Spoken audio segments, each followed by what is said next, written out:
Hello everyone, and thank you for joining our class today.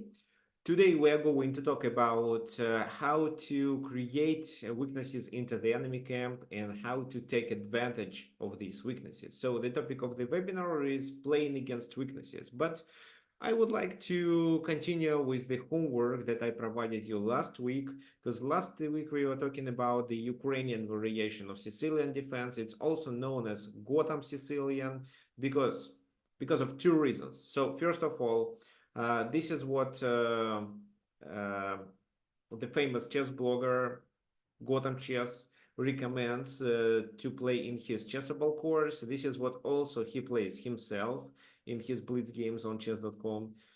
And also I found a lot of games played in this let me show you in this position recently by Ukrainian grandmasters. So that's why, well, we can call it Ukrainian variation or Gotham Sicilian. So there were a few things that we needed to discuss here. So for example, that was one of the positions that we were talking about. And here I ask you, well, they played bishop g5. How should we react with black pieces? Well, if you guys have any suggestions, you are welcome to share it. Just for you to know, the webinar is a recording and it's also streaming on YouTube. So by the end of, well, actually, tomorrow, I'm going to send you another email with the homework based on what we cover at today's webinar and with the recording too. So yeah, just let me know if everything works and you have any questions and we can start. So looks like there are only people who attend my webinars regularly. Maybe someone else will join. Today is the Father's Day in most countries. That's why we expect just a fewer participants.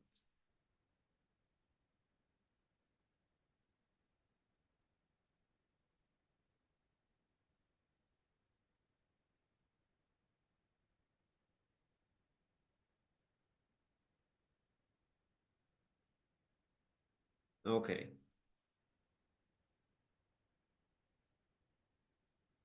So yes, thank you, John.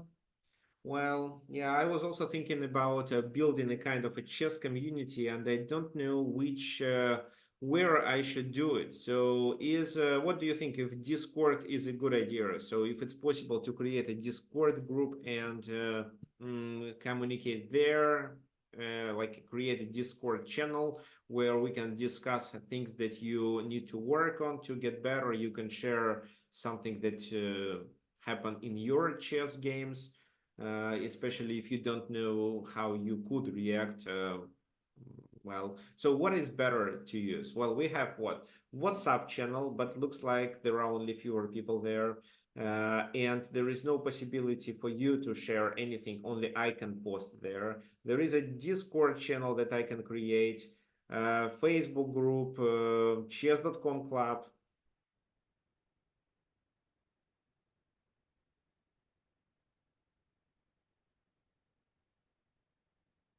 So anything in your opinion, makes sense, well, you can share. So I think that the most promising at the moment is actually Discord. There is also a possibility to create a Telegram group, but well, I don't think that Americans use Telegram. It's mainly Russian and some Europeans, but Telegram is not so popular in the United States nowadays.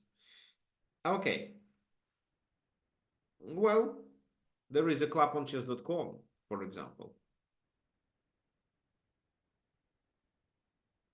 Anyway, so, well, maybe you need time to think and then you'll share with me later. So let's talk about this position, the one that I'm sharing at the moment. Well, what can we do? Looks like they force our bishop to move, and there is nothing wrong with such a move like bishop c5.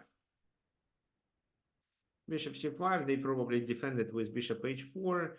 So, well, it looks playable, but if, well, this is not what I want actually. So bishop c5, well, maybe bishop c5, they can even play h3, and after knight f2, our knight is trapped. So yeah, it looks suspicious actually. I thought that white has to defend the pawn, but looks like not. There is h3 move. So it doesn't make sense. Well, bishop a5 is playable, but the best thing that you can do here is just to take on c3. Why? You ruin the enemy pawn structure, and strategically you're winning here. So then, well, this bishop is annoying. Let's chase it away. The bishop goes to d2, I think, because if it goes somewhere else, let's say to f4, you can just keep developing your pieces and you can still occupy e5 even if you think that your pawns will be double there. So, for example, bishop f4, king e7, h3, and knight g5. So they take, you take with the knight, they take, you double your pawns, but then it seems you have a very strong center. And maybe you will advance the pawn to d5. I would first prefer to advance it to d6 and improve my bishop. Actually, maybe even b6, because I want to keep the c file open to attack these pawns, because this is the main strategic advantage of black. Okay, anyway, so the bishop comes to d2 after f6, which this is the most logical. And then we can play knight g5. So we can exchange there. So let's say take, then what? They can try f4, but knight comes to f7. Then king s7, b6, bishop b7 looks like a good plan. Because then white has to protect the pawn on e4 with the bishop. They have a bishop pair, but look, they are totally restricted with these bishops. And these two are huge.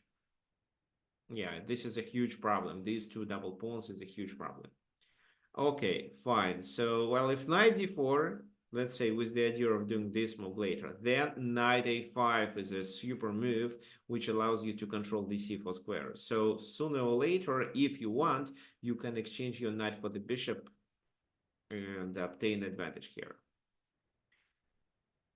So that was one of the homeworks that I provided you with. There was another one. Let me show you.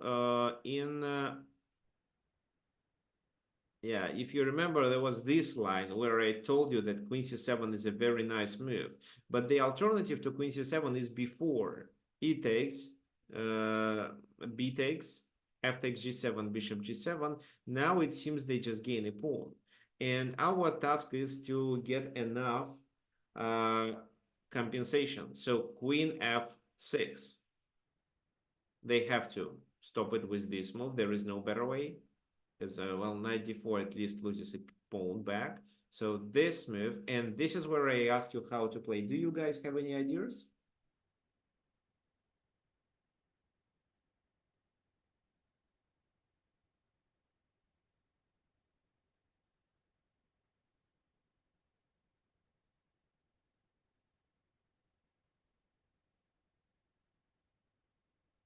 So a5 with bishop a6 coming.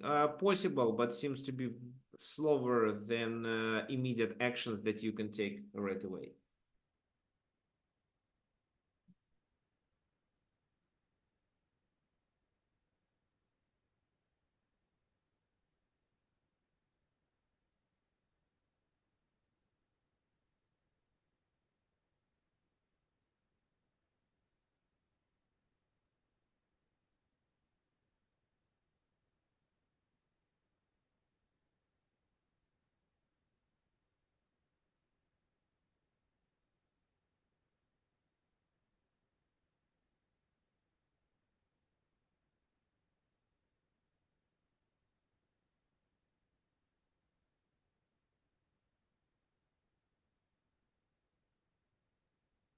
Okay, so thank you for your suggestions. What else do we have?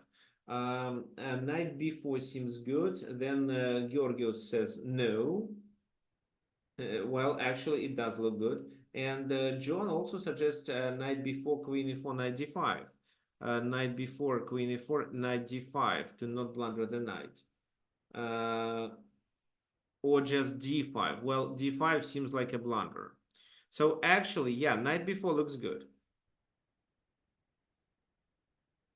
Yes, knight b4 seems good. We gain a temper. How they can play? Well, queen e4 seems the only logical continuation. Then our rook is hanging, so rook b8. Then we would like to maybe play d5 and chase this um, queen away to capture on c2, because if we play d5 right away, then queen takes b4. So that's why let's first protect and then threaten with d5. So that's why they have to solve this issue maybe with this move. And then bishop b7, let's say. So because d4 knight is protecting on c2, then maybe we better just develop our bishop. So queen goes to g4, then you can play queen e5, let's say. Then you can play this move. There is a lot of activity for you. So queen f4, for example, they offer in exchange, and this.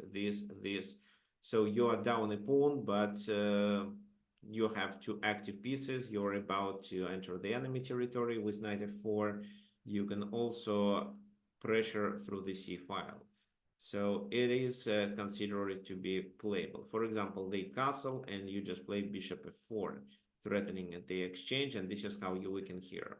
And if you take, you'll be threatening g2 as well. So yeah, well, it's actually risky for them. So if they play bishop f3, which is quite logical, then bishop takes bishop, knight takes, and you just play rook g8, and they are in the danger. Well, just 92, 93 works. I also like rook g8, so it's completely fine. So the move that your task was to find was knight to b4. Okay, fine. So we are done with it.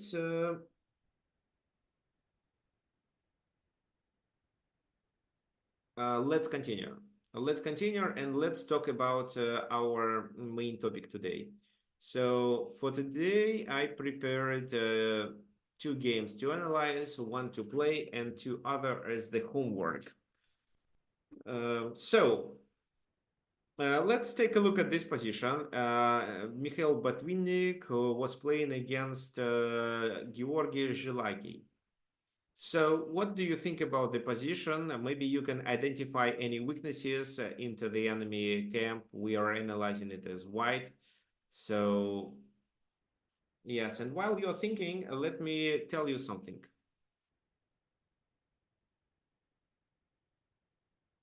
So first of all, weaknesses is one of the vital element of the chess game. And when you're trying to play against weaknesses, it may contain either tactical means or strategic means. There are two types of weaknesses. There can be a square which is weak, and you can take advantage of this weakness by occupying this square with one of your pieces and improving it. So that happens when you can attack such a square and your opponent can hardly defend it. Or you attack it several times and he attacks only once or twice. There can be a weak pawn instead. So it's basically the same, but when you are attacking the pawn, the key idea is not to occupy the square that the pawn occupies, but just to capture this pawn and obtain material advantage. So there is a weak square and a weak pawn that you should attack. Also, there are other drawbacks that we should pay attention to. So, for example, well, there can be the control over the file, which would allow our pieces to enter the enemy territory. In such a case, we can say that the whole file is weak and we can take advantage of it. Also, the king can be the weakness. So the king, but it's mainly not about what the king do, but how easy it is for us to attack the enemy king. So if the king isn't well placed, we can attack it, and this is how we can say that the king is weak, and we can convert this king's weakness or by initiating the attack. Also, not well, you know, there is one square that can be weak. It's a square that you can attack and your opponent can hardly defend, but there can be several squares in a row located on the one file or diagonal. And this is how we can talk about the weakness of the complex of squares. So, and well, this is what we are also going to cover today. The key idea to take advantage of the weakness of the squares, of the complex of squares, is to uh, attack these squares and invade the enemy camp by locating your pieces at these squares. Okay,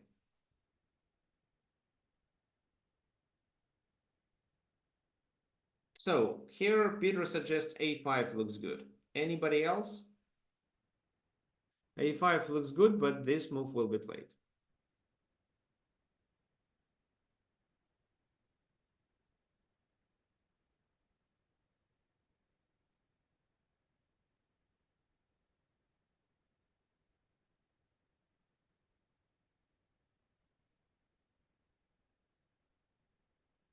Okay, so Joanna suggests a very nice idea.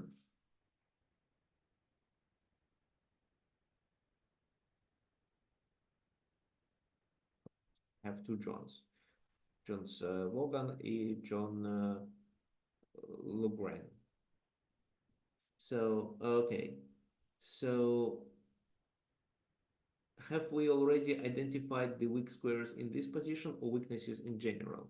So we didn't already identify these weaknesses. So this is what I want you to do. Well, guys, there is a very important specific thing that I kindly ask you to do every time when you don't know which move to play. Well, yeah, let me just tell you a story. So I'm not sure if you're familiar with my student Natalia. She is from Russia and she is actually a lawyer. And there was a special tournament conducted for lawyers in Moscow, and she was able to defeat everyone. So she got the absolute first place, not only in the women's section. She defeated everyone there. So there was also Sergei Karakin there. Well, he's not a lawyer, of course. He was just like a star who was invited there, like a celebrity. So, and well, he was answering questions. So Sergei Karakin was answering their question. Natalia asked him, well, what do you do when you don't understand which next move you should play in the game? And who can guess the Karakin's answer?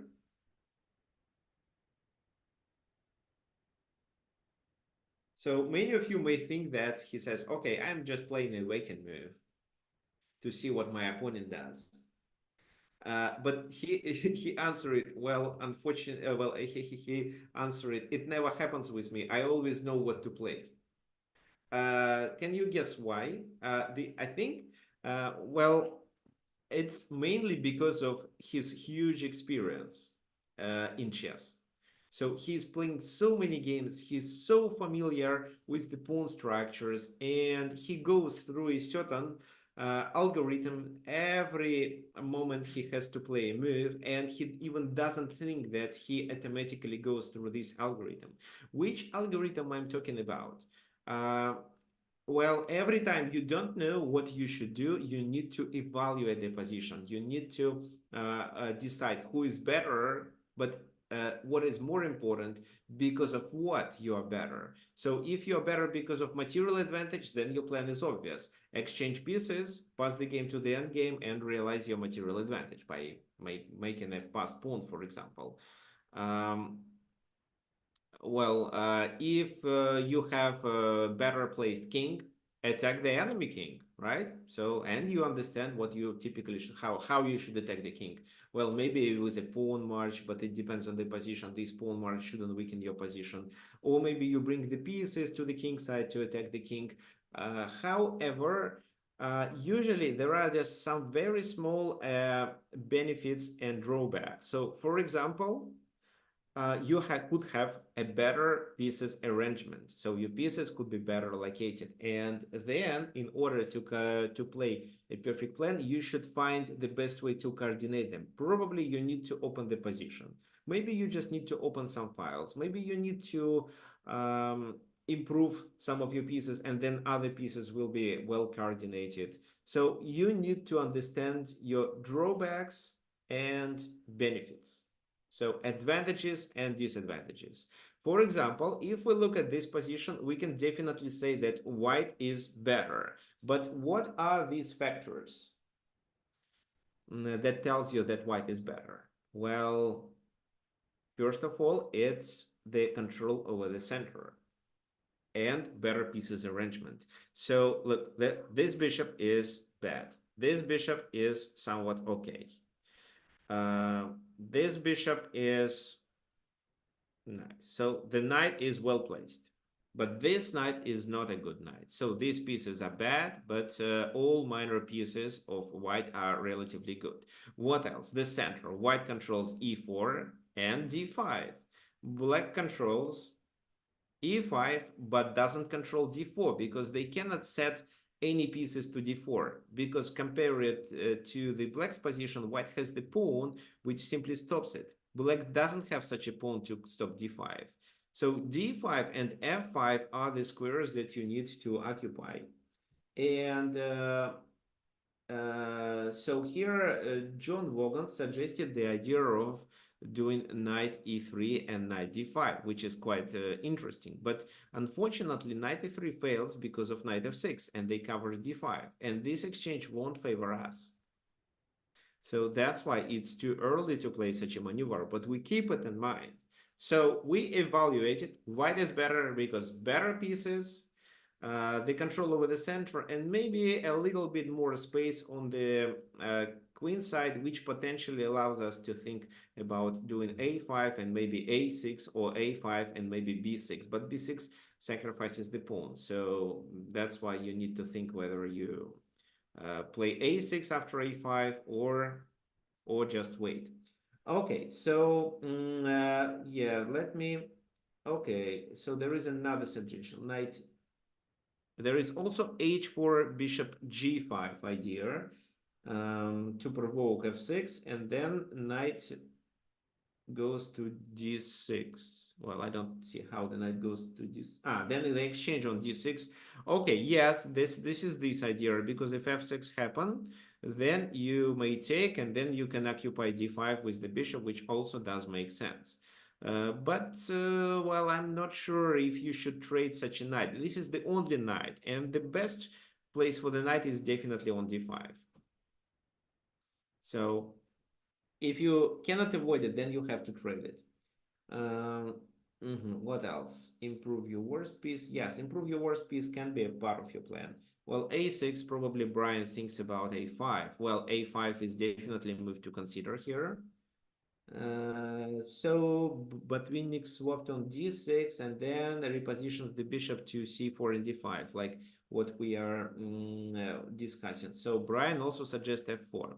Okay, so here the closest suggestion was by John Lugran. He said that h4 and bishop g5 should be played. But actually, John, you don't need to waste temper. h4 is not required. Bishop g5 should be played right away. So how does it work?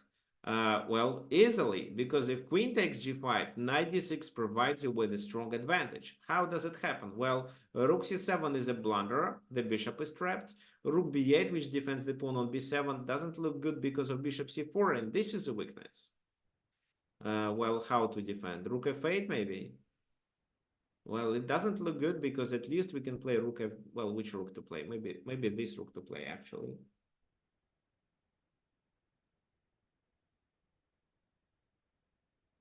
So rook f d1 to play. Well, maybe just queen d3 to play. Yeah, queen d3 looks good. Queen d3, we are threatening to attack from that side, as well as we just want simply to capture there and take this knight on d7. So probably they need to play knight f6 to stop it. And then I think knight f7 should work. Let's say this, and then knight f7. So they take on f7, and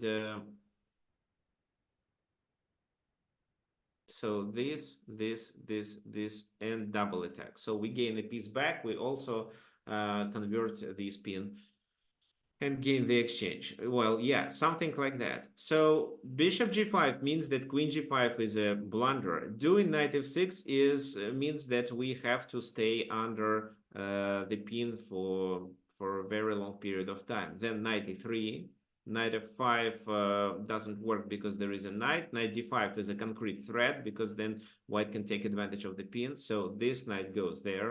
Knight d5 is played anyway, and where the queen goes. So if the queen goes here or there, it's bishop g4. No, let's say here. Well, I don't know if bishop g4 works immediately, but I think that at least we can exchange. No, wait. No, they take with the queen.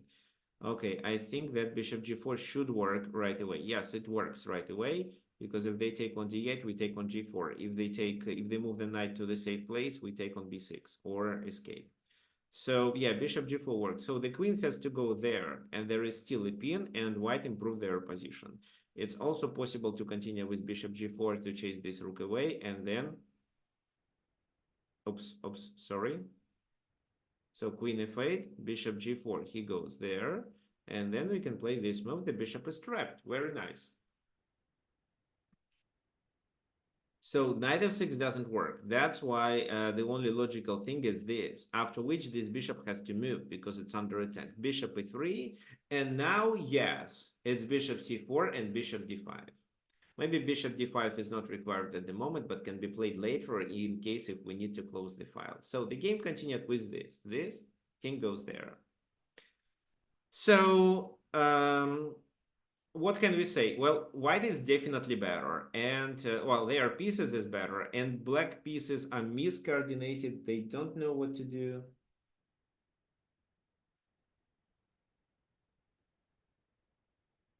So this bishop can go to d5 to attack b7. What else? This queenside activity is quite dangerous. So white can, well, look at this position and compare it to this position. So white improved. White has a bishop pair that they are likely to convert. a5 was played, bishop goes to c7. So how to continue? Well, white is just trying to improve in their pieces. Rook fd1, knight f8, and the knight coming to e6. So because white doesn't want it to happen, they play this move. This move also protects the pawn on a5 because we expect the rook exchange. So that's why it's a multifunctional move. Rook d1, rook takes d1, rook d8, the rooks are exchanged, and it seems that black is closer to a draw because the position was simplified, but actually not. What do you think white should do in this position?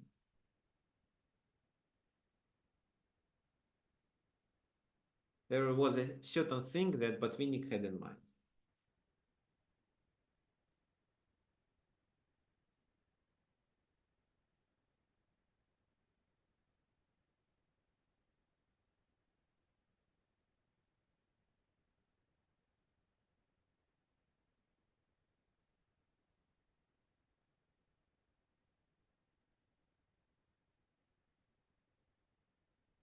So black has most of his pawns on dark squares. That's right. If we can, I don't know if you can take advantage of it. We have a dark squared bishop, but they have a dark squared bishop too.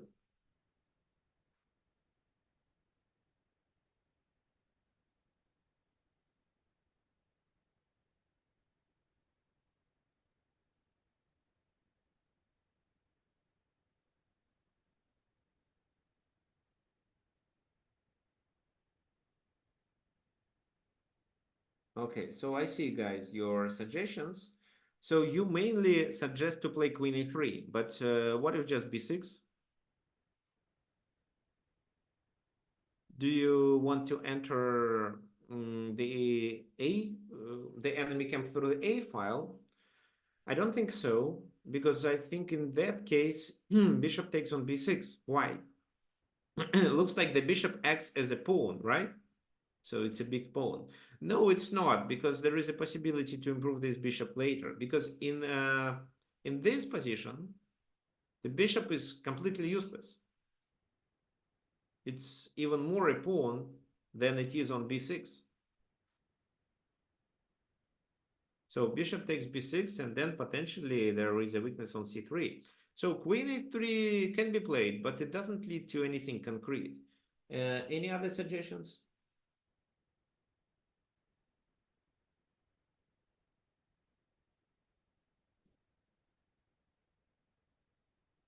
Okay, let me show you. You remember I was talking about the complex of weak squares. So yeah, bishop d5 deserves attention, but right now it doesn't do anything specific. So a6 was played. Why a6? So first of all, we close the queen side, which means that we prevent any counterplay. We are threatening to take here and there. So that's why they have to take immediate actions. And it seems that it's either take or push. If they take, we take with the queen, and with the queen we enter the enemy camp. So we are threatening to play queen c8 after that and try to grab both pawns.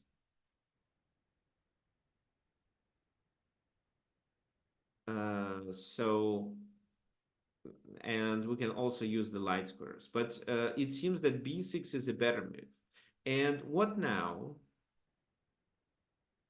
Looks like black has to defend the position with the only moves, and white invades enemy camp because now there is a complex of squares being weakened that you can invade the enemy camp through all these squares. So I think actually it does make sense to start. However, well, queen d2 to maneuver to d5 wasn't played, I think mainly because of 96. So he wanted to avoid 96, or maybe he didn't want queen d2, queen d7, this immediate exchange, because the h3 is hanging too. So that's why he played king g2 first. Queen went to d7 and queen e2. Knight goes to g6. Okay, wait a sec. How do we invade enemy camp? Who knows? So what do you think white should do to invade the enemy camp with their pieces?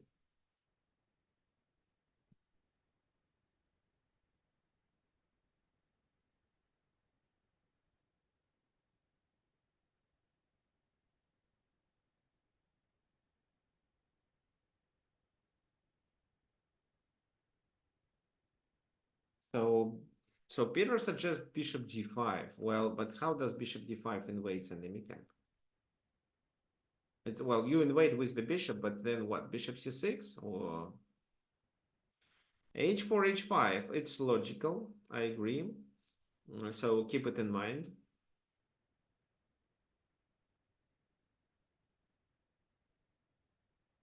Anything else? Queen g4, but queen g4 leads to a queen exchange. And because the position is closed, I'm not sure that you can win with two bishops.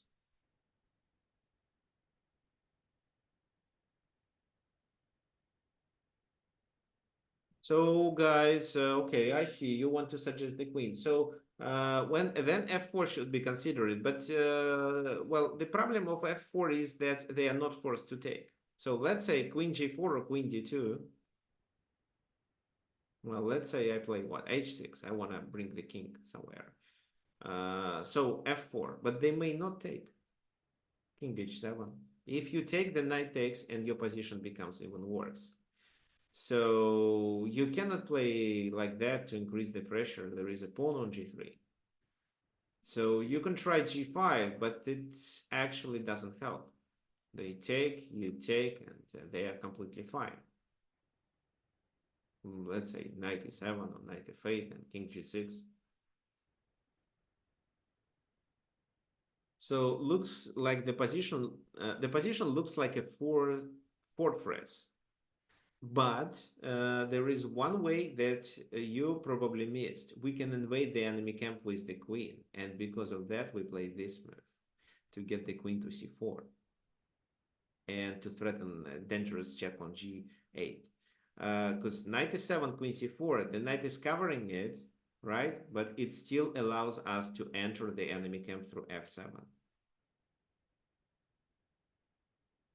And this queen has to defend the position because otherwise queen e8 leads to to a quick win. So they play king h7 here. I don't know if they had a better move, but let's say they played this.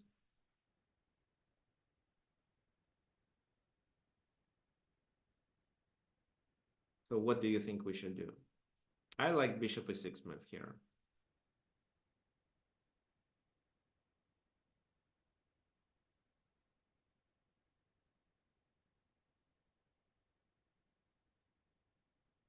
It's also possible to deliver this check. He goes there and then deliver this check due to this pin.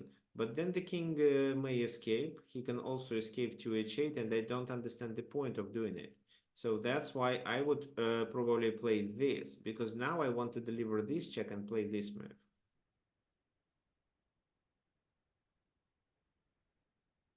Maybe, guys, you can tell me a better way to play here.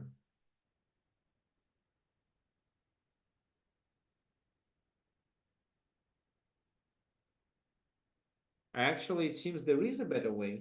There is a better way.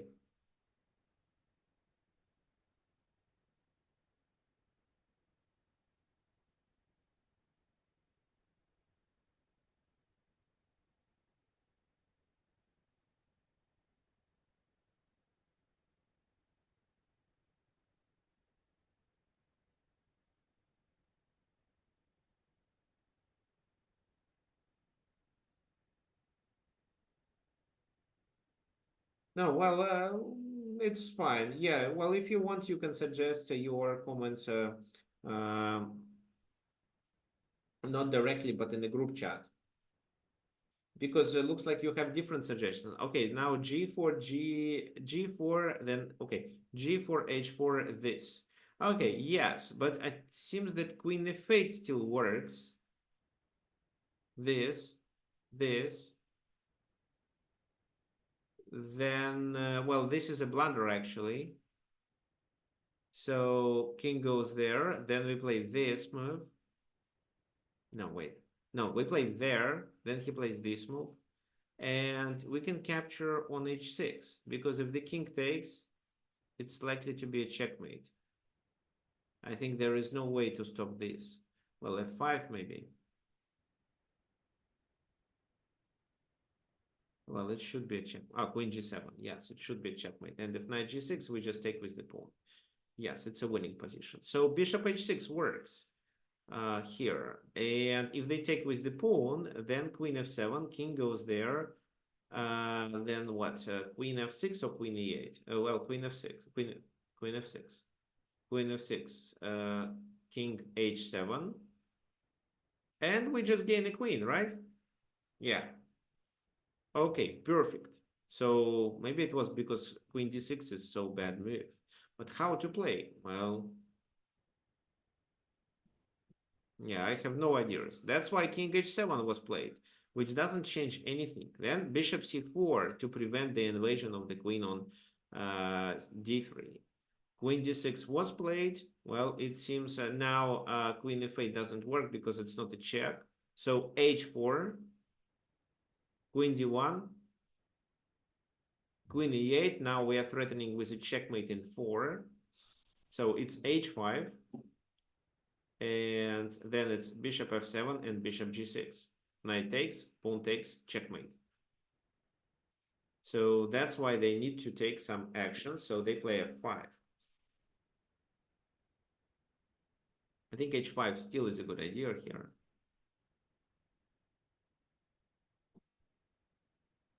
Yeah, h5 is still a good idea, but e takes f5 stops the king from escaping. So they took with the knight, and the game ended quite quickly. So this, bishop f7, and on the next move it's queen g8.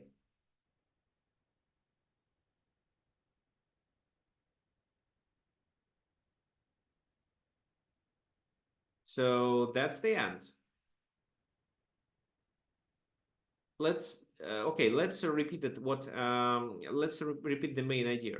So first of all, d5 is a very good spot for the knight, but this strategy with knight e3, knight d5 fails because they can play knight f6.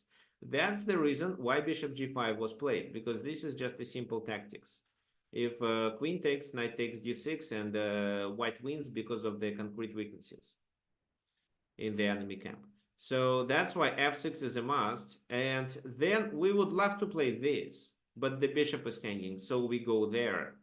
Well, if they don't take, then maybe we can move. We can play f3, bishop f2, and still do this. But at least we can take ourselves and do what Botvinnik did in the game later. So it seems that black has no other choice but to take there. And then by playing a5 and then a6 after the exchange of the rooks, we created the complex of weak squares that we can enter, that we can use to enter the enemy camp. So ideally, we would love to either relocate the queen and the bishop in a different order, or just occupy d5 with the queen. So that's why Botvinnik plays queen e2, bishop moves back, and queen to c2. And there was nothing that could stop it. So he created the complex of weak squares and was able to enter the enemy camp by doing a battery with the queen and the bishop on b3. Okay, so we have the second example to discuss. Well, let's take a look at this position. So here white didn't play the opening stage of the game properly. What would you suggest for black? It's actually Catalan, I think. There was an exchange of the pawn on c4 for the pawn on c6. So, and it's, well, black looks fine. So, first of all, what do you need to do? You need to evaluate this position and exactly tell why one of the players is better. What is the main drawback of the player who has a weaker position, and if this weaker player is about to take some immediate actions to improve his position right away.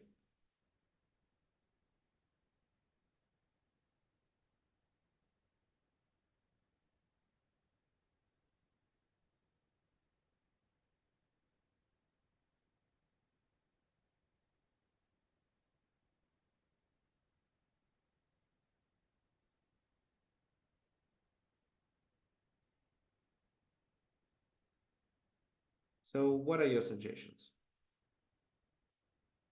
Okay, so while you're thinking, let me make a small pause, and just to remind you guys that if you want to support my webinars, there is a link that you can use to donate. So this is the link that I'm going to copy in the chat. So if you want to support me and make sure that we continue our webinars on a regular basis, every week at least, so it makes sense to support me by doing a donation on PayPal. So you click on this link, enter the amount you want to donate, and then go through and send the payment directly through your PayPal account to my PayPal account. So this is how it works. Okay, so the link will be copied to the chat. I think it's already in the chat. Now let's go back to the game.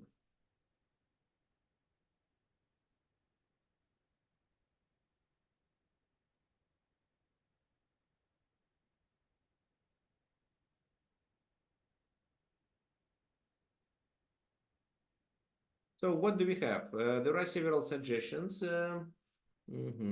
So yeah, okay. Marble suggests a very, very nice idea that I think some of you guys definitely missed.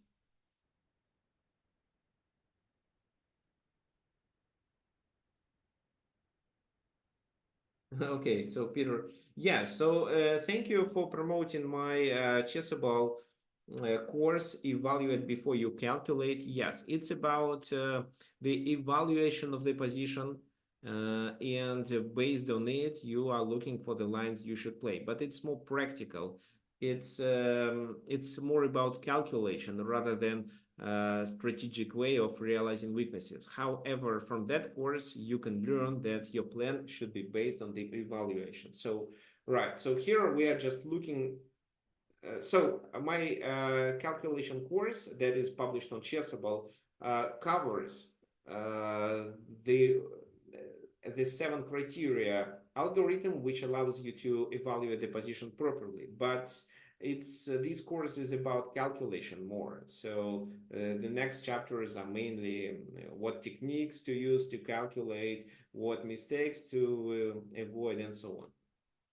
So I okay, so here John Lugran identified that we should take care about the C file. So we should move the rook to the C file and then wait to the C2 square, which means that we already enter the enemy camp. So rook C8 is a very nice suggestion.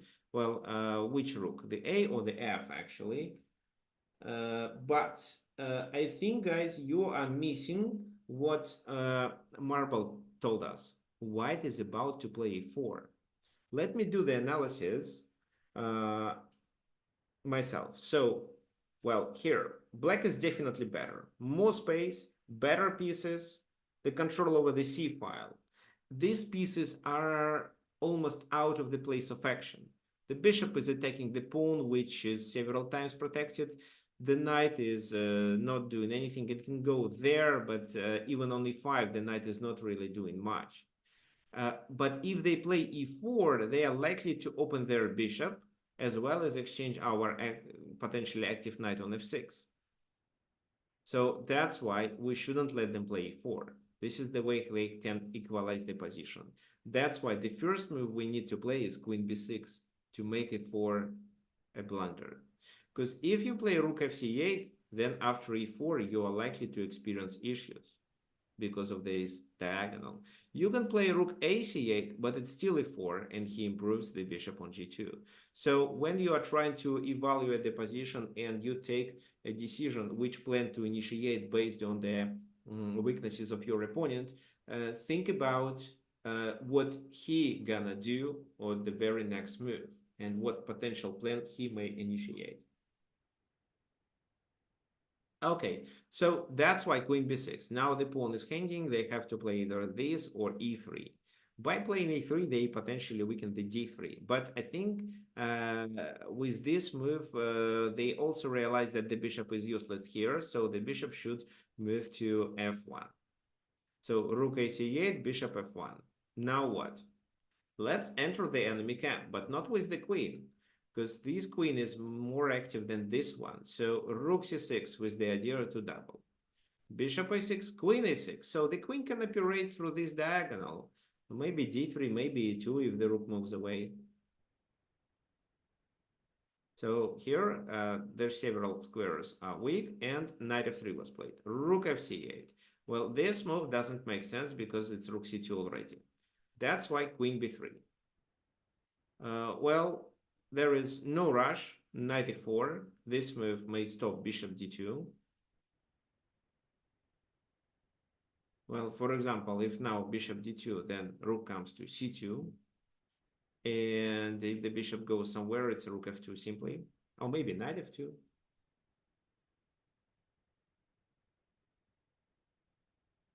Okay, so one more thing that I need to mention.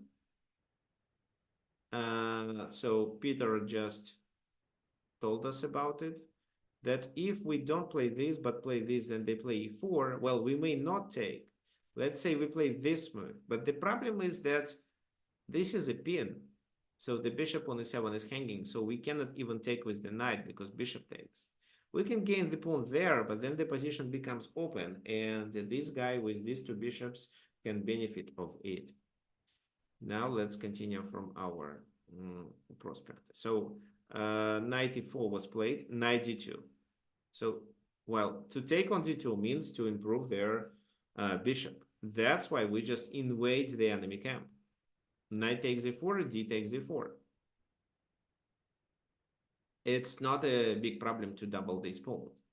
Moreover, we have better control over the d3, and sooner or later we can play this move, exchange, and then push d2. At least this is what we have to keep in mind. What else did we do with this move? We vacated the fifth rank.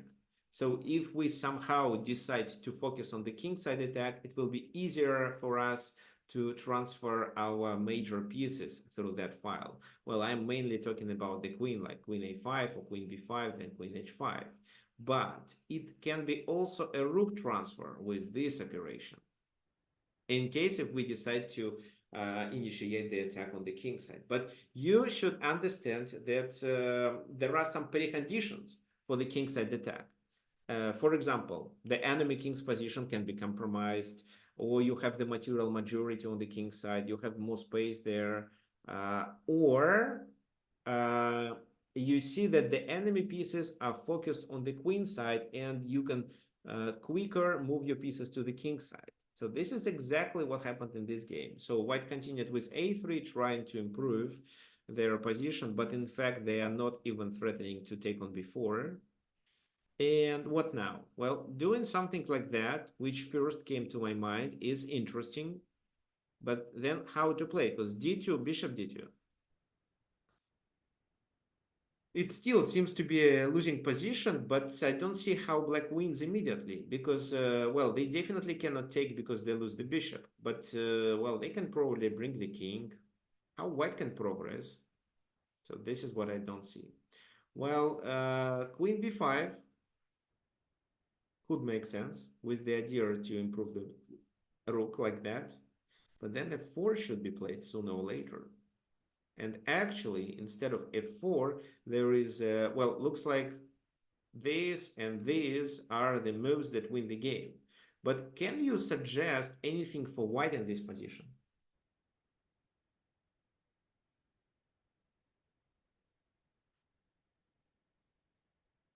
What do you think?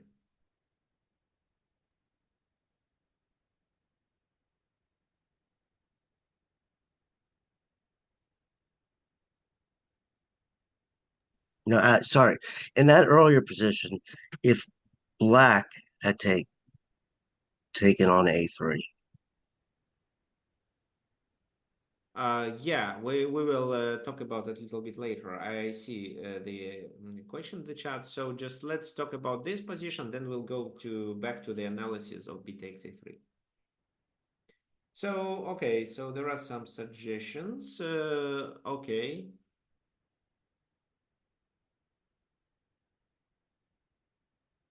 So Brian suggests this move.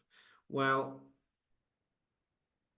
I'm not sure about rook a7, to be honest, guys. Why? Because then there is this move. So if rook takes, I checkmate. If you take here, I checkmate. If you deliver a check, I don't care. So that's why rook a7, definitely not.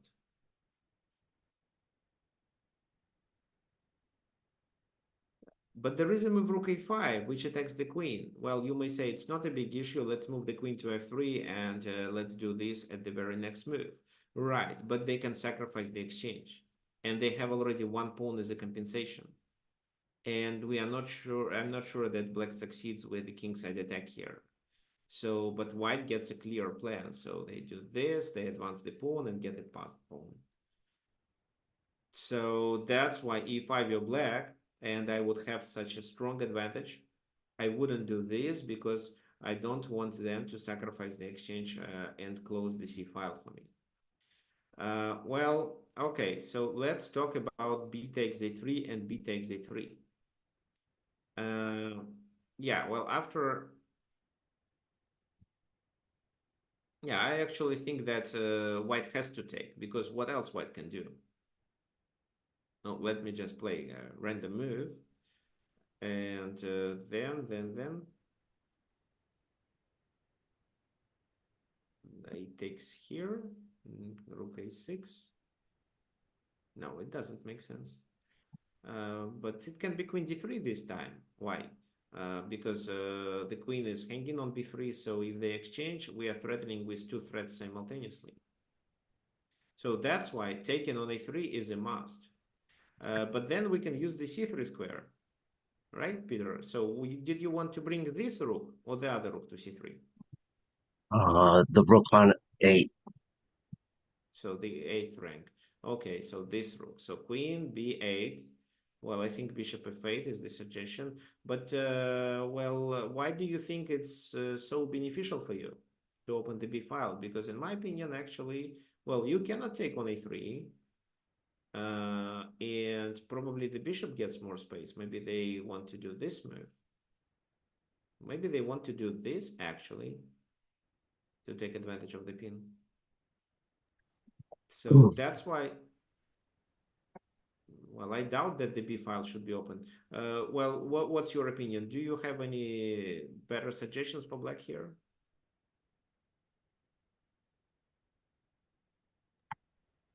I'm not sure if the rook on the back rank taking or moving to c3 was the best, but um, and I mean, just intuitively, it looked like black was invading white's position, but maybe Yeah. there's nothing there. So yeah, it looks like black is invading the white's position, but at the same time, you open the B file, which makes this rook potentially active. So that's why I'm not sure that this is the best strategy. Instead, it makes sense to keep the position closed and focus on the other place of action. So you should shift the place of action to the other side. Actually, this topic, how to shift the place of action, is covered in my other course. So if you want, I can share with you. I'm not sure if you want, but I will share anyway. Yeah, it's another course on Chessable.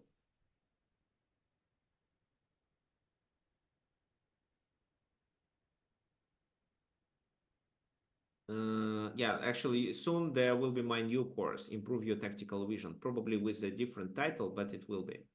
Yeah, I'm talking about the course Power Up Visualization, where I explain how you can change of focus. Yeah, this chapter explains, well, how can we?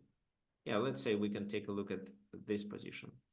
So this chapter explains how we can change the focus of the game from one side to the other side. So for example, b5 here was a mistake, well, by the first glance, because of en passant. They take here, but now looks like they have a strong attack on the queen side, but their king is weak. So by doing such things, you may quickly focus from one side to the other side. Okay, fine. So let's continue with our original topic.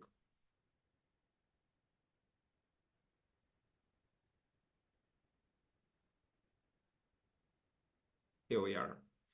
So, well, if not queen, well, queen b5 doesn't look good, and it's better to play queen b5 later if you want to focus on the king side attack. So, in other words, what do you need to do in this position to focus on the attack? So here there was a, well, rook c1 doesn't work right away, but there is a suggestion of doing rook a2, which in my opinion does make sense. Well, rook a2, what happens? Well, if they exchange the rooks, I think it is a disaster. Because even if they take there, how do they defend f2 this time? If they play this move, then we can bring the other rook to the game, and then queen b5, queen f5 looks much stronger. But I think they play queen d1 here. And now what? Do we bring the rook there? If so, then it can be rook takes, and if the queen takes, the queens are exchanged, and the black's position is not so strong as it was before. And if rook takes, then looks like the queen has to defend it.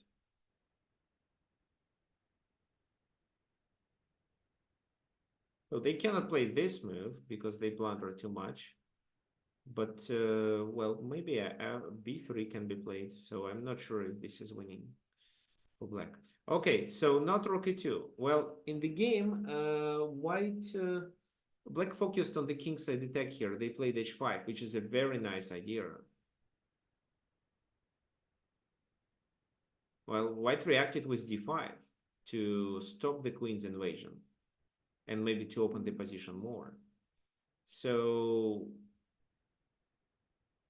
if you take, you activate the queen. If you don't, they take themselves and then they can exchange the queens.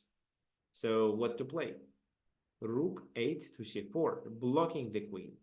So we enter the enemy camp and we immobilize the queen for a while. Of course, the queen can move, but we immobilize the queen from doing any useful actions.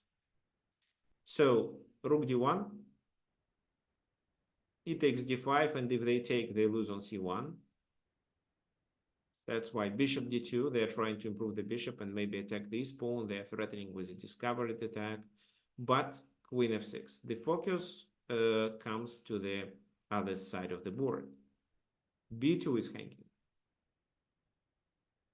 Well, they played rook a b1. Now, which move would you suggest for black?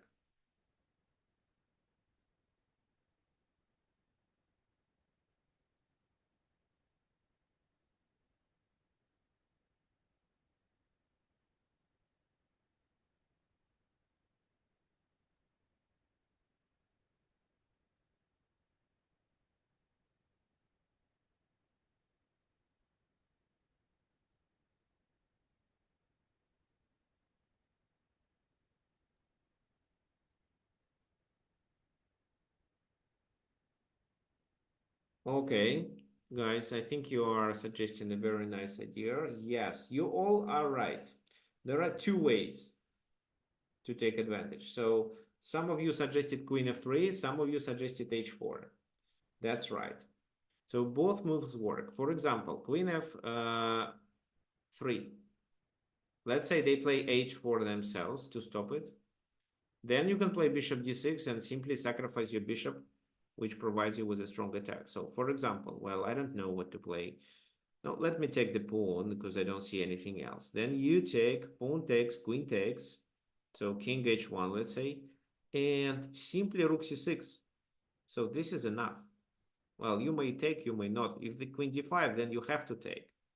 The king goes to the g file, you bring the rook, and these pieces are enough. I took on h4 because I didn't want the queen on g5 to block. So now what? They move there. We play queen h1, they move here, and we play queen rook g2, rook g2. Well, or just queen f3, rook g1 was my other suggestion, but rook g2 checkmates immediately.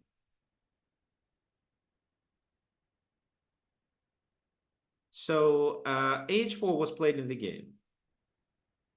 No, queen a4, they are trying to improve the queen and deliver a check. Queen f5, to not let the queen to go to the king side and help the king to defend.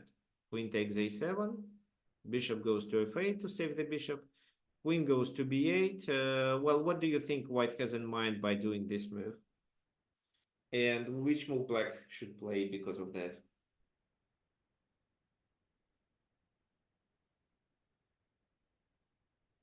Black sacrificed the pawn, but the position is still winning. Right, so thanks, John. Yes, it's yeah, thanks everyone. It's queen f4.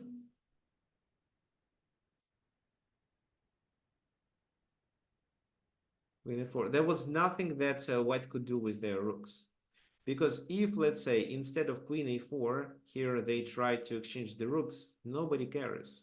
Well, okay, h3 first, take queen f3.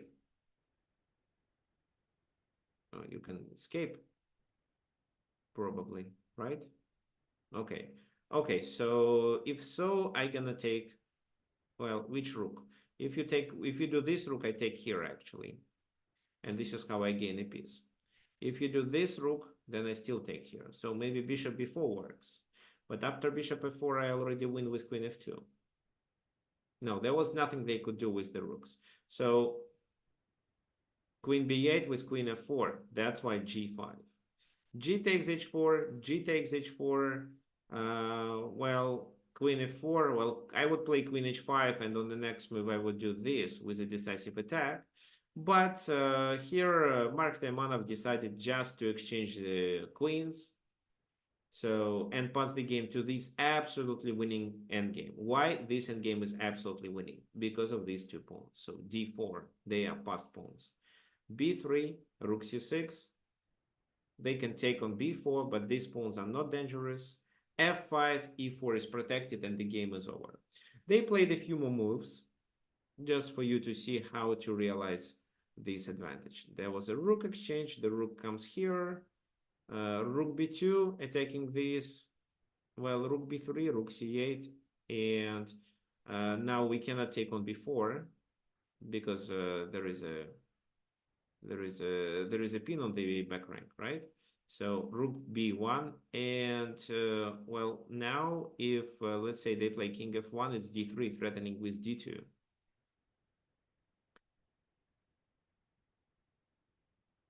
And that's why they play bishop d2. What do you think? What was the final move after which white resigned?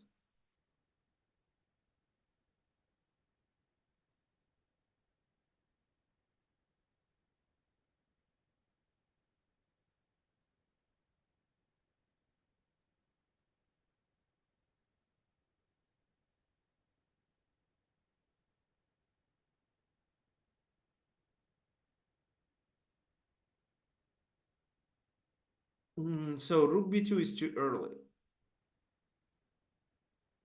The rook b2, he goes back. Well, e3 first. And if they take, it's rook b2. They lose a bishop. If they don't take, then their bishop is trapped.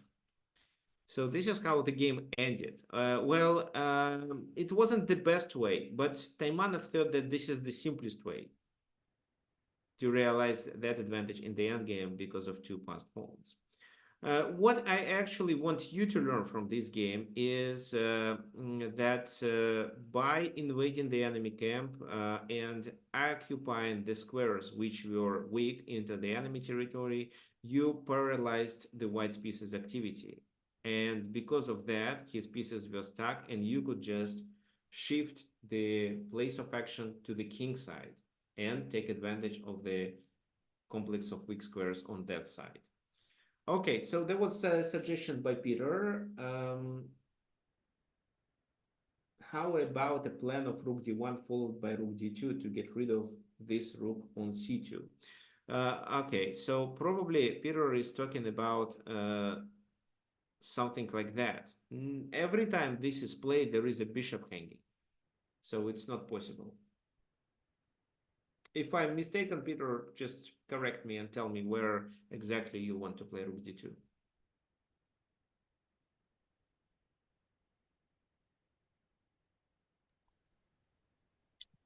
No, that's right.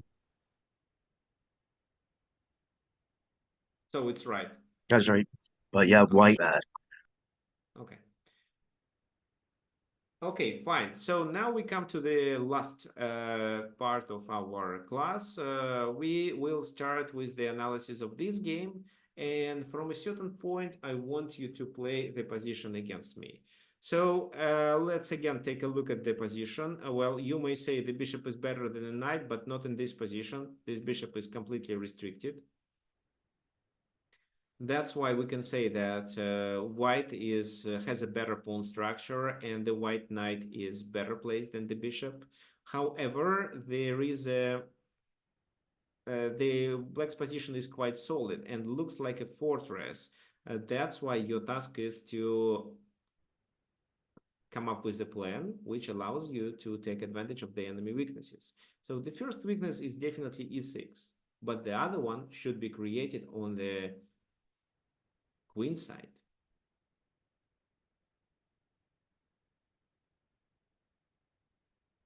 So, well, let me play a few moves here. So rook comes to d1, and now the king comes to the center. Then, because black wants to double, c4, h6 prevents knight coming to g5, king g2, rook d1, rook d1, rook b8. So, well, now I want you to think about the strategic plan that white should initiate in this position to play for a win. After your suggestions, we will make a few more moves.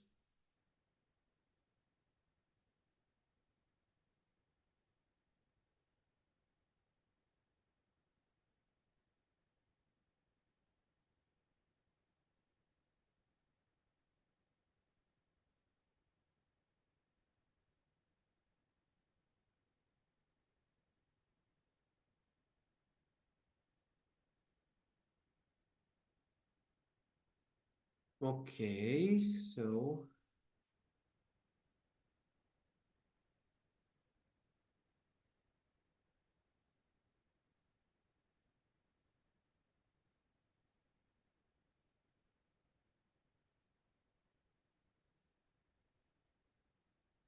White king to a6.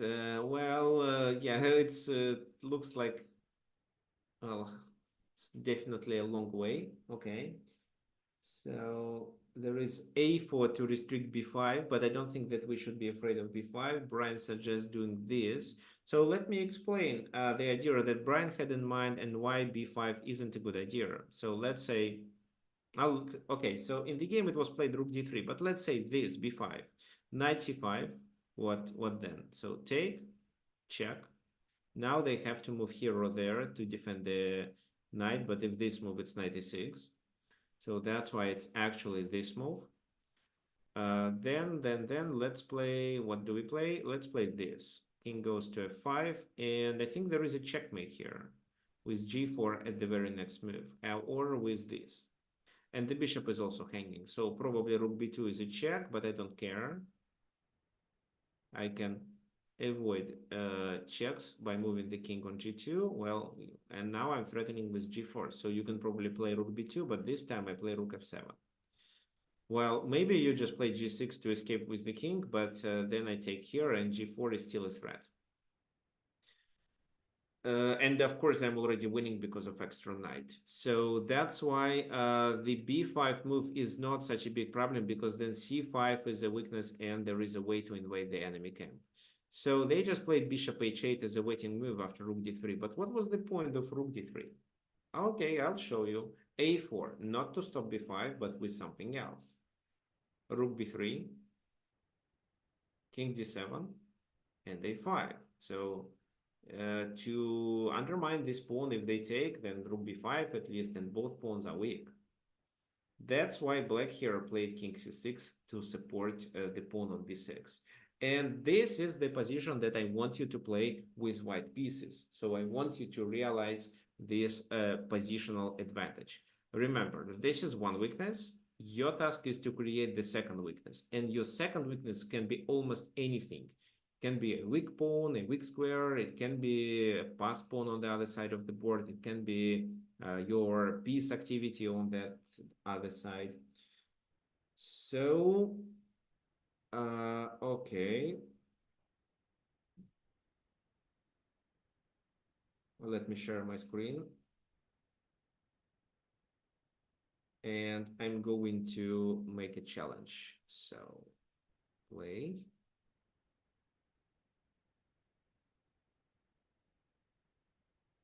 Custom.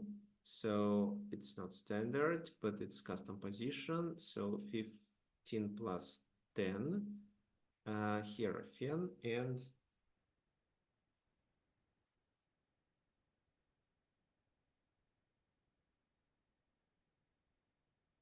so this is the position that we want to play. I'm going to play as black. So who wants to play? Tell me your username, please.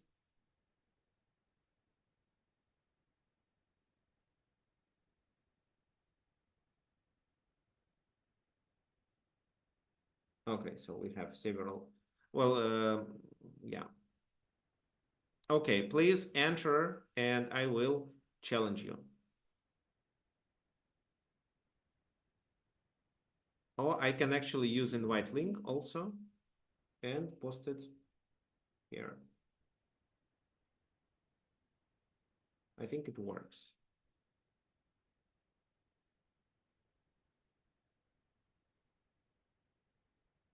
Yeah, click on the link, the game will start.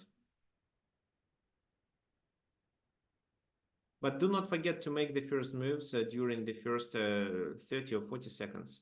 or a minute. I don't remember how much time chess.com provides us.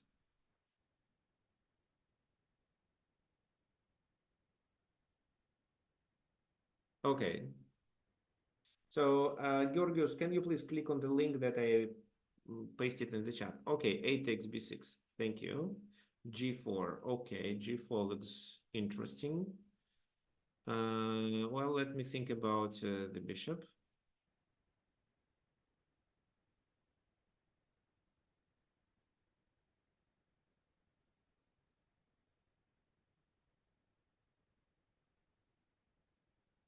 Rook d3. Okay, rook d3 with the idea of invade my camp with this move. Interesting. So probably I have to defend. I don't see a better move here. This.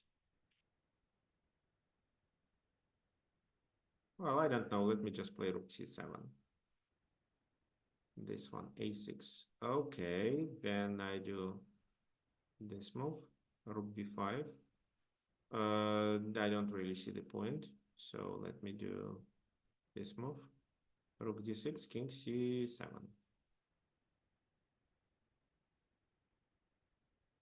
So, okay, so we have 4 games. If anyone else wants to join, please let me know or just click the link.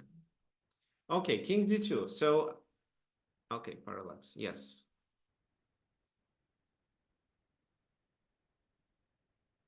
So here, rook d8, I can exchange, and my position will be definitely worse, but this is how I neutralize the rook.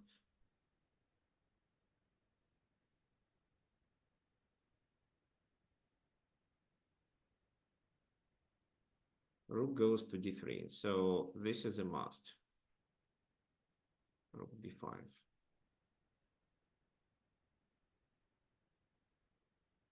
Okay, let me just play this move. Rook b3, okay. Then I play this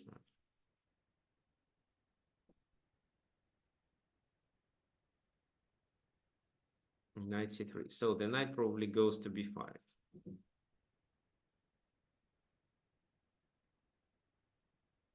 If I play e4, they take, I take. Yeah, I play e4. Here I take. Here I take. b4. Yeah, this is what I was expecting.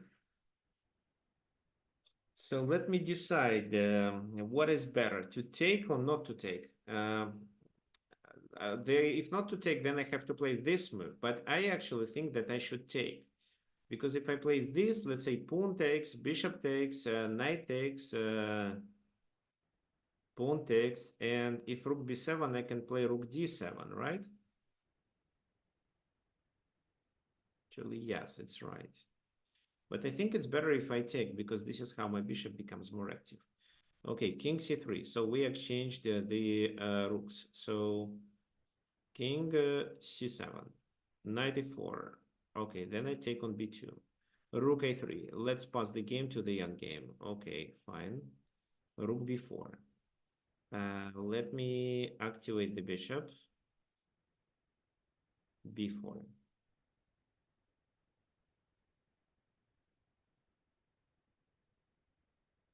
So king c6 is the suggestion. And she takes b4, provides the enemy king with too much activity. But then I can activate my bishop with bishop g7, bishop d6. So I think I'd better keep the position more closed. So this move.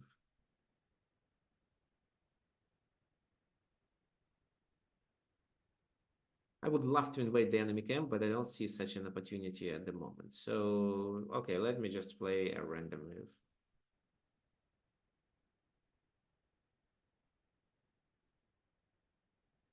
This is not a good random move.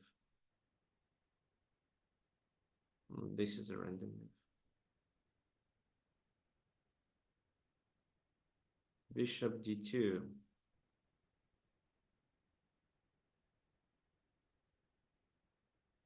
So bishop e5 provokes rook d6, rook d3, rook e7 or d7. What is better? Let's say this is better. a3. Okay, fine. Bishop g7, f4, right. So this can be the next move. I can play bishop c7 this time because So if I play this, it's knight f6.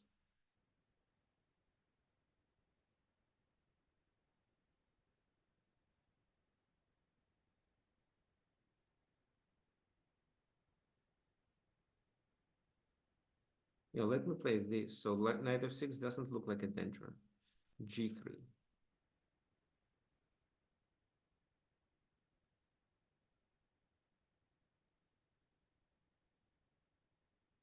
Okay, I don't think I have any winning chances here, so let's just repeat the position. Rook a3.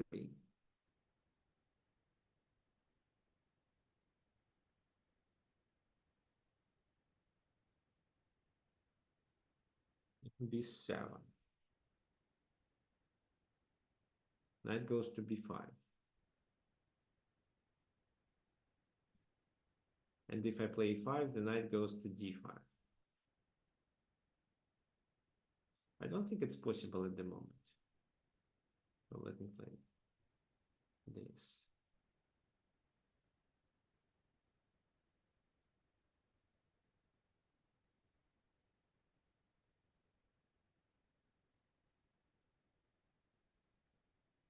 Okay, king b3. So let's just wait.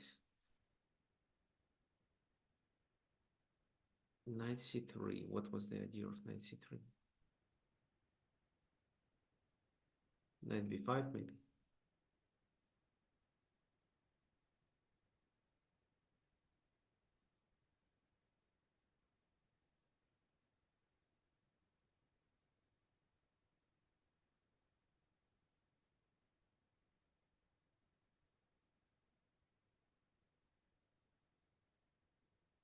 Can I play king c5?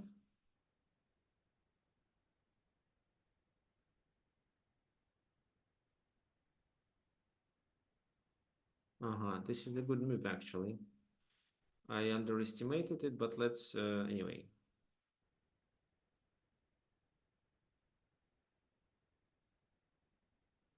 King goes there. This. King takes knight d6. King d4. Yeah, let's play b5.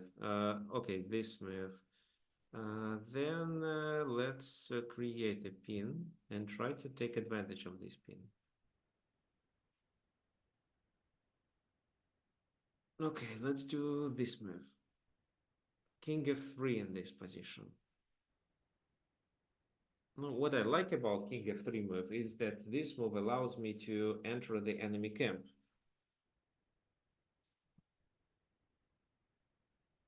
But maybe this is a trap. King e2, let's say I try to capture this pawn. Maybe I can capture the other pawn. So it's risky, but... Because every time rook d3 may happen.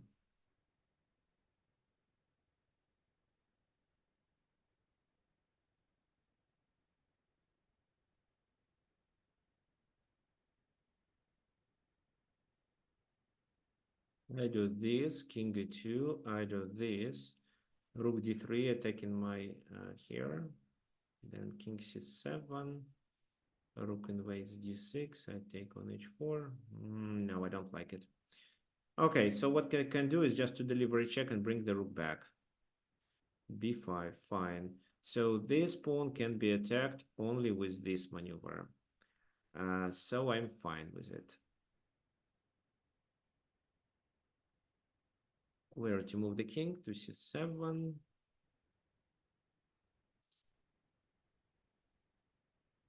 Or to d7.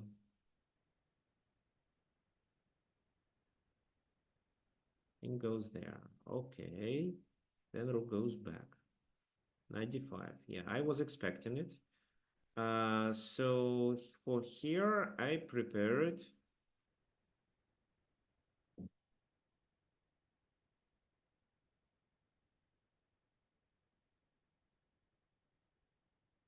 So for here, I prepared bishop f4. Uh-huh. Then I can take on c4, c4, rook c3, king b5, rook goes there, I take here. Yeah, should be fine. Okay, this move.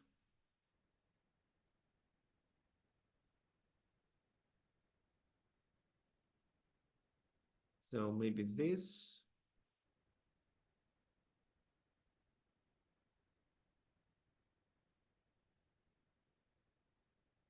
Yeah, let's do this. Rook b1.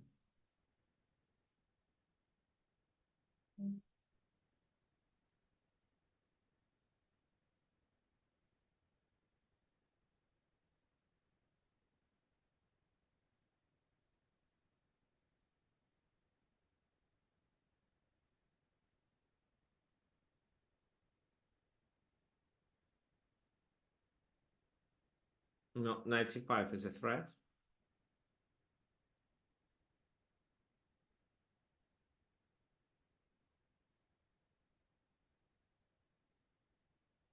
Mhm. So now what? I cannot play king a4, but I can play king c4.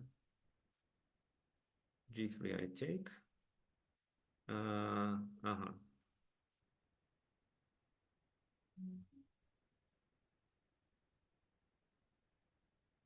Let me take. Rook c1, king. Oops, I cannot play king b5. Oh my god.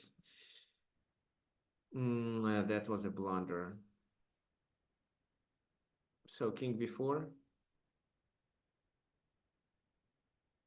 Now I play b5 move. Okay, f4, bishop d4. This. But then king. Well, if I take the pawn, a5.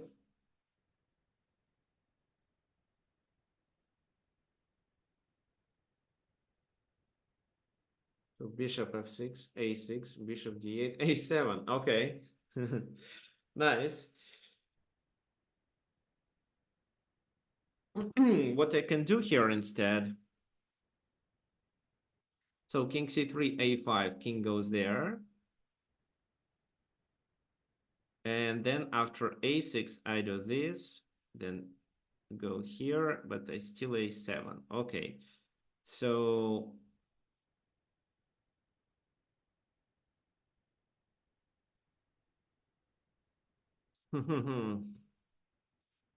a4 is a clever move.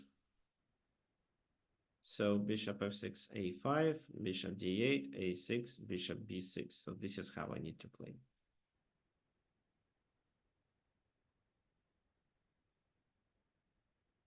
Let's do this.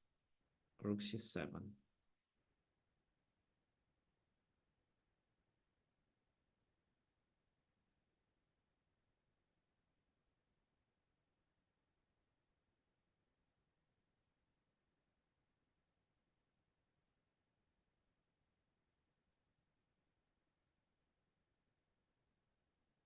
It is.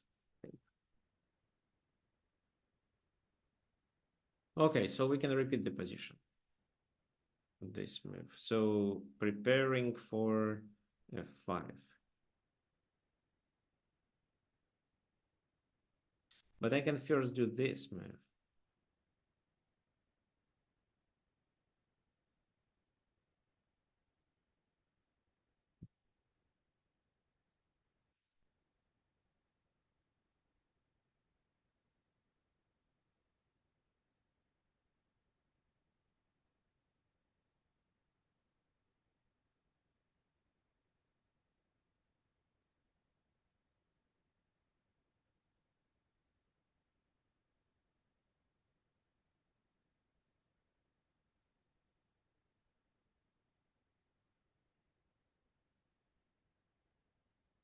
So bishop c5, maybe, or king b5 first.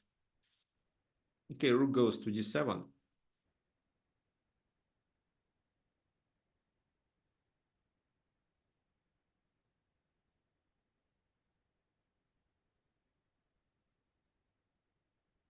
Before goes here, I go here. Take, okay, c4. Rook f7.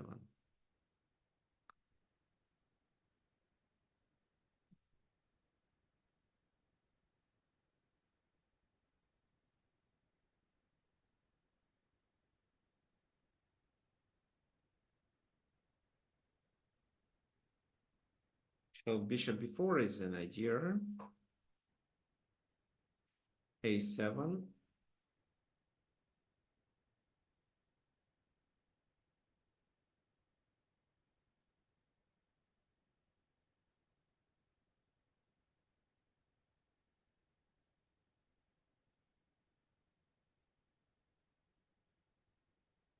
Okay, no, I have to play this. Okay, rook goes there. Here, rook c7, fine.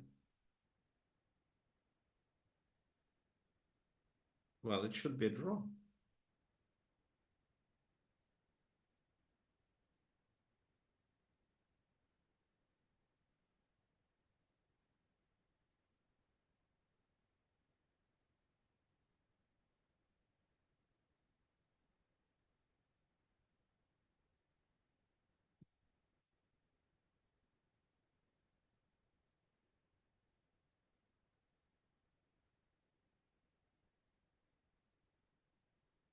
A7, right.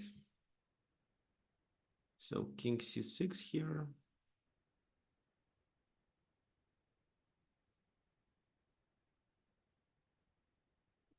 King goes to d3. What I have to play? King c6 maybe just.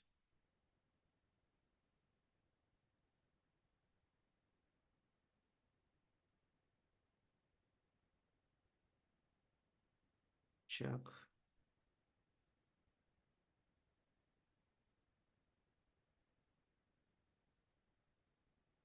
Let's play c3. No, c3.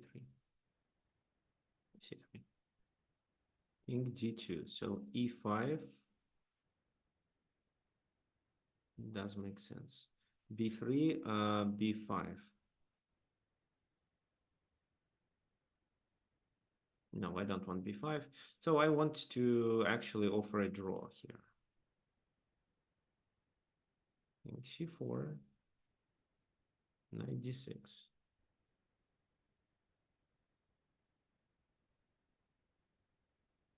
b4, go there. c2.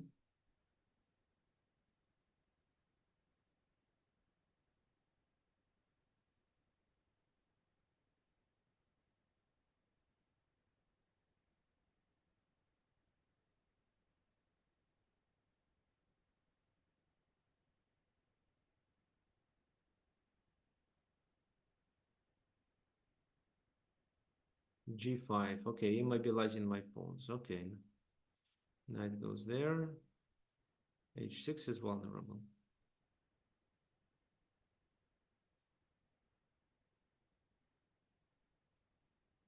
So bishop c7.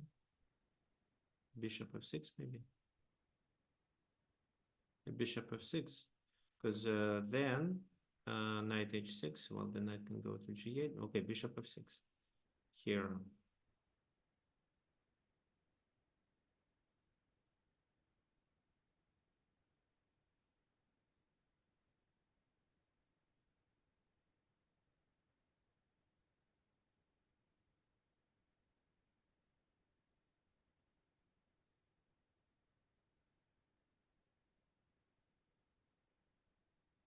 The king comes to e4.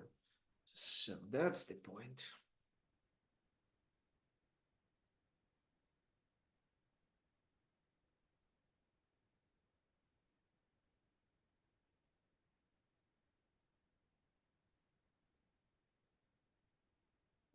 So yeah, this is a hard one. So this move takes. No, well, this they don't take. That's the problem.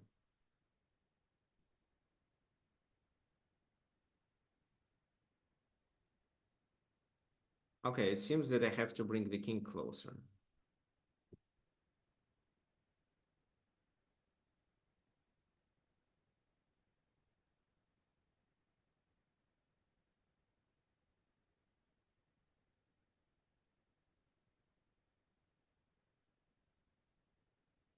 King d6, king e4.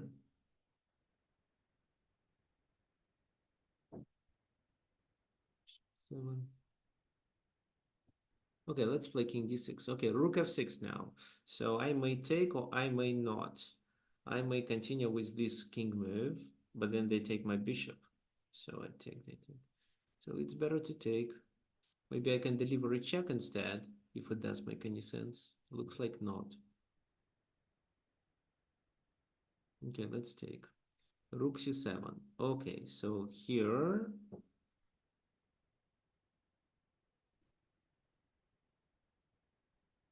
we king d2. King f4, right. So bishop e7.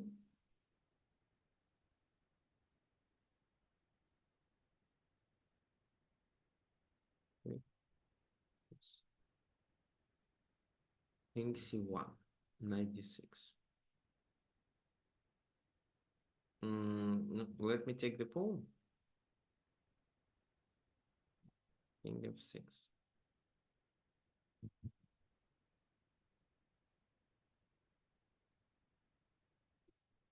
King f4. Okay.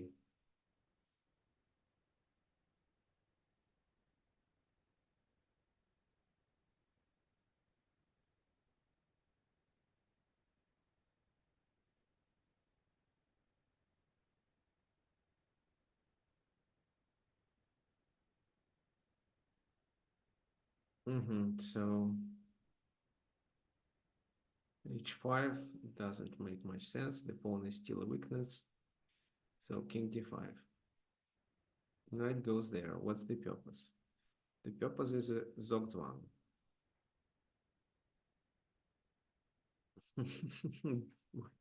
This is a Zugzwang, actually.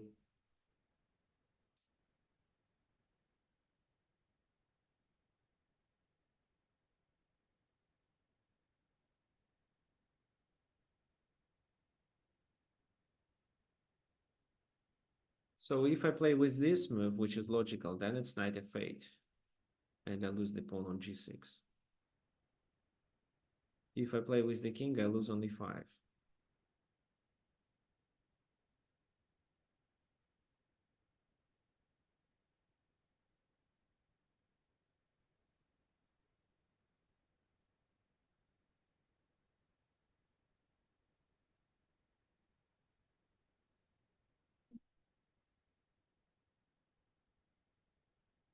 Okay, right. So you're winning.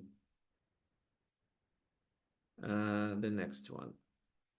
So knight f6 here.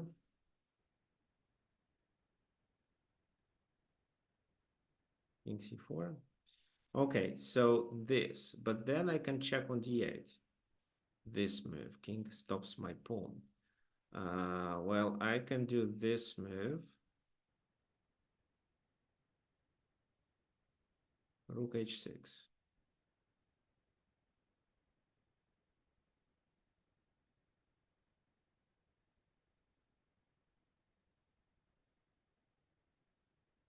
Let me deliver a check.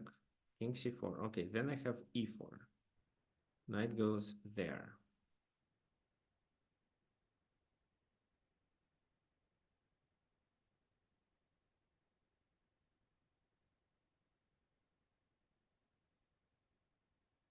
So if I go there, it's h4, right?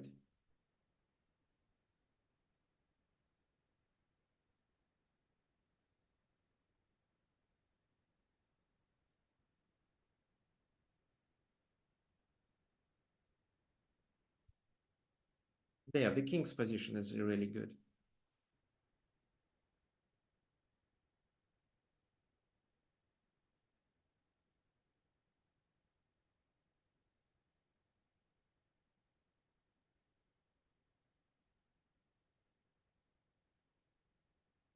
So bishop goes there, knight h5. I do this, then it's f6.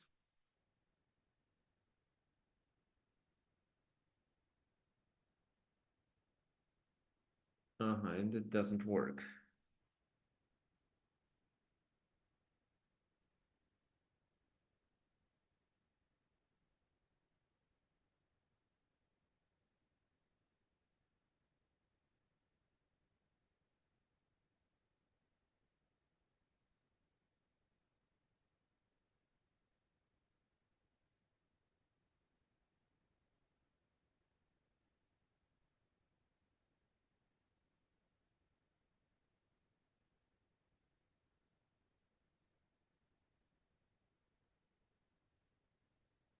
But this is a winning position for me, isn't it?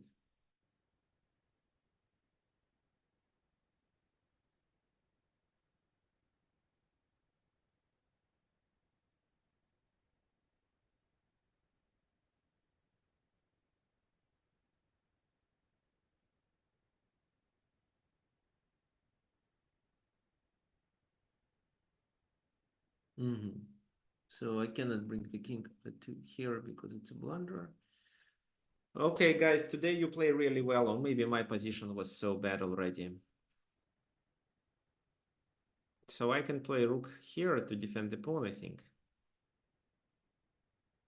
I'm not sure if it's a good thing. Okay, king f7.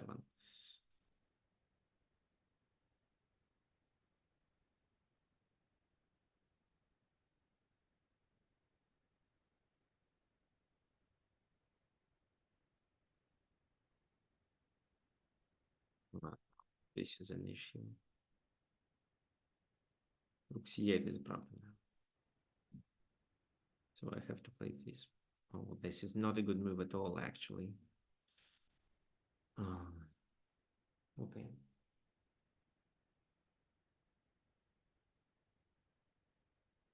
f6. Okay, so king e6. Yeah, king e6 should be fine.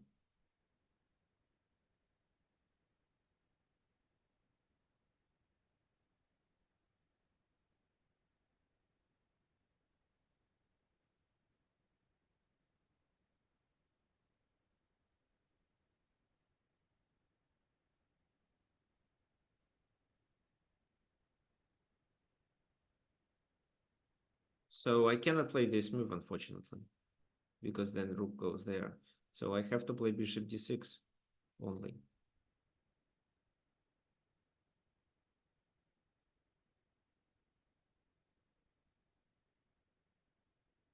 And then black is winning.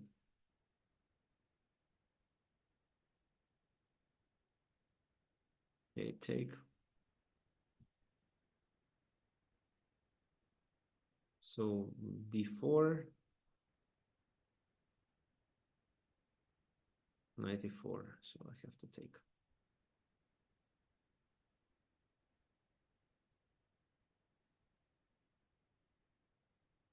Okay, so, and what then? Okay, let's say this.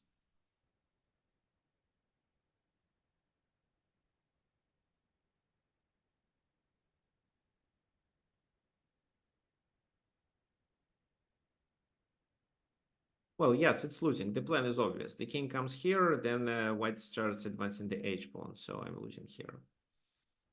Okay, another loss. So here I take on f6.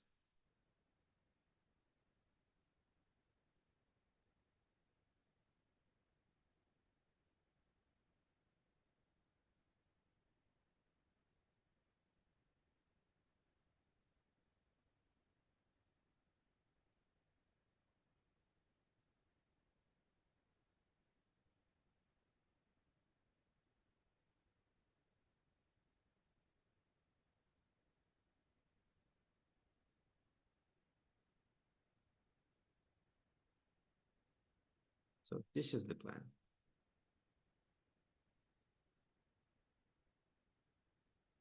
Let me capture the h-pawn. So what games do I have? So this is the one I won. Okay. This is the one I also won. Well, that's not sure. Well, it is winning. f5. Okay, yeah, it should be winning.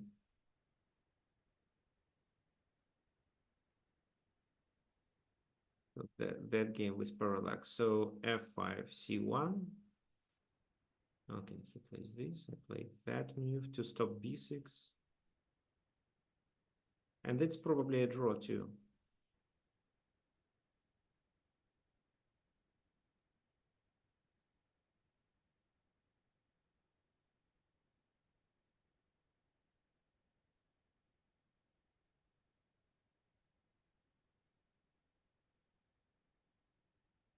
Mm-hmm. Okay, h5.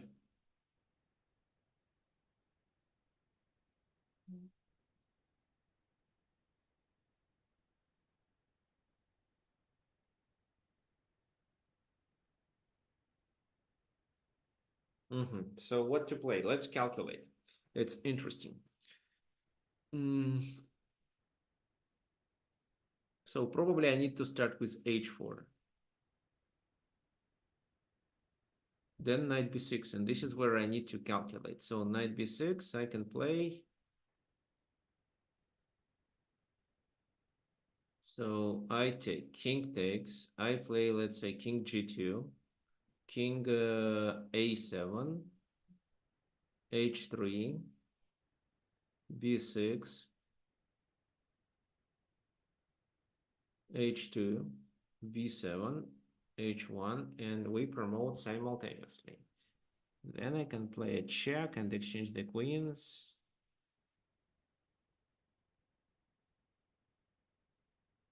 But I'm not winning. Okay, so I cannot take it. If I do not take it, I can play king g3, let's say. Knight goes back to d5. I play this.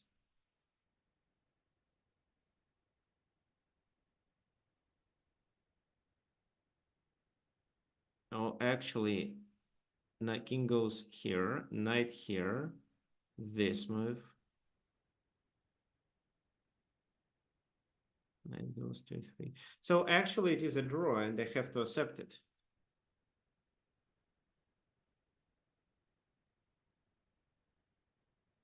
So this.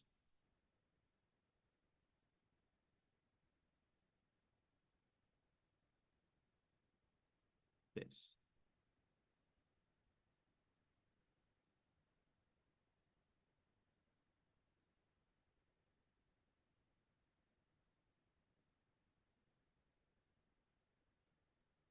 Yeah, I thought I was winning actually. So today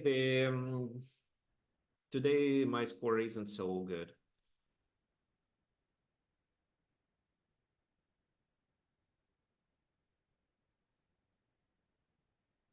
Okay, h3. Then h2.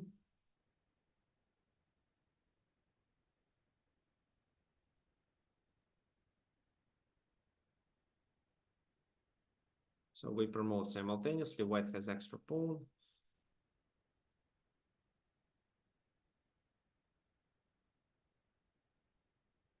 So I draw the game here.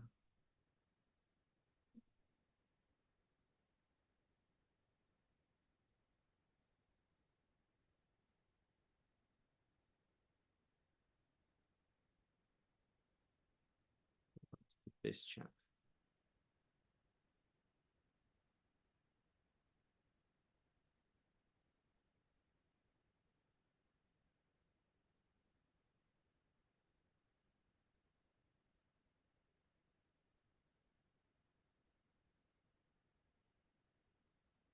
Mm-hmm. Mm,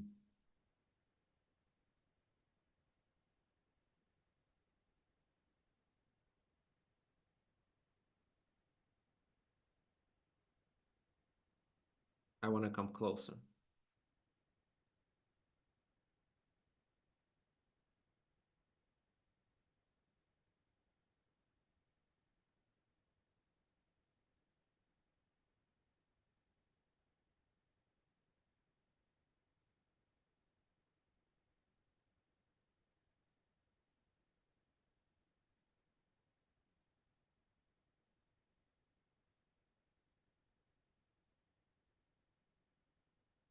So well, what I'm going to do, I'm going to repeat checks, and I'm looking if there is a possibility for me to capture the pawn somehow. Right now, I don't see such an opportunity, but I think I can deliver the other check by doing this move.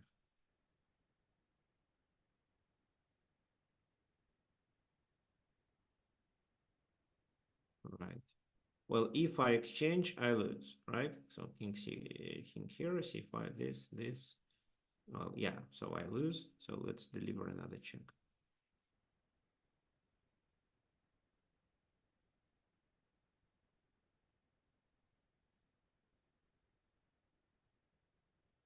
So So now king c7, king a7, king e8. Well, moving to the a file is likely to be a blunder.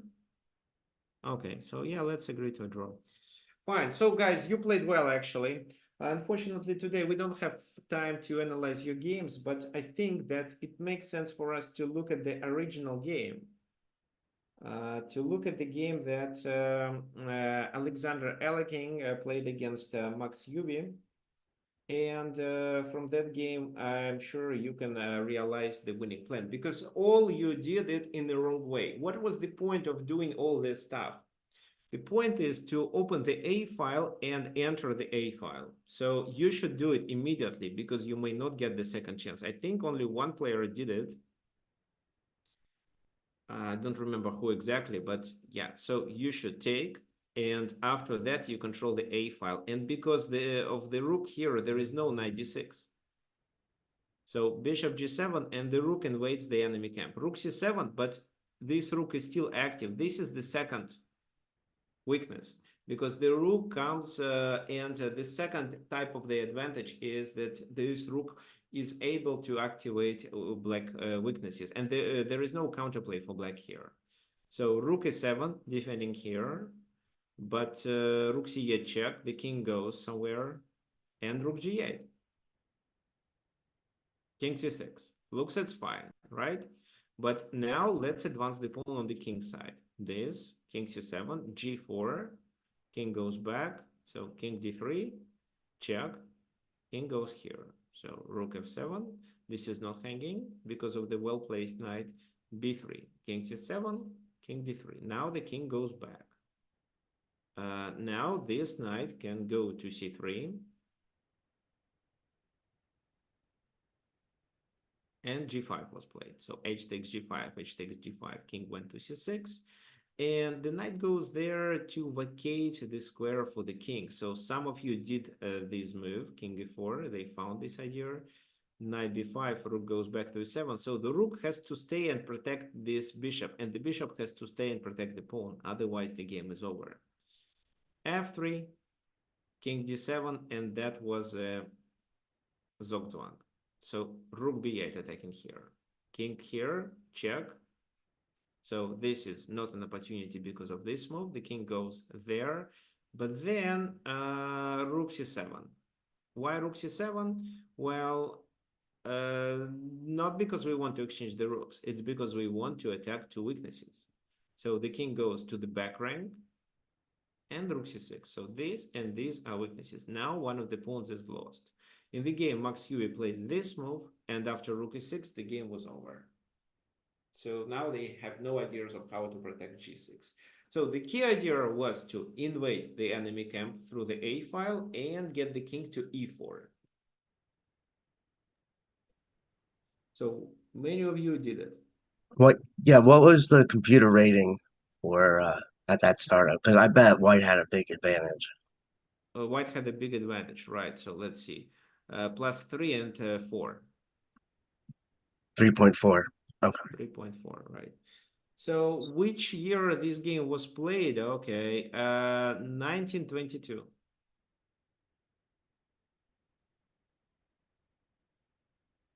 Yeah, 1922. Okay, thank you guys for coming. We're gonna do the next webinar next Sunday. Again, if any of you would like to donate, and thanks for those who already donated. So you can use this link, look at the screen. Here, it's really easy. You can click on the button, a new window appears where you enter the amount you want to donate. For example, let's say $10, then you click to the PayPal button. It automatically redirects you to your PayPal and the money comes to my account directly. Okay, fine. So if you have any suggestions or anything that you want to share with me, any ideas of how we can create a chess community where people are helping each other, where you provide yourself with some material which can help you, where, for example, if you struggle with something, you can ask another, well, people in the chat and they are likely to help you, or maybe I will help you. So if you have any ideas in which messenger we may create it, and which messenger it will be more effective, please let me know. Okay, so this is the link for you again, and there will be the homework for you.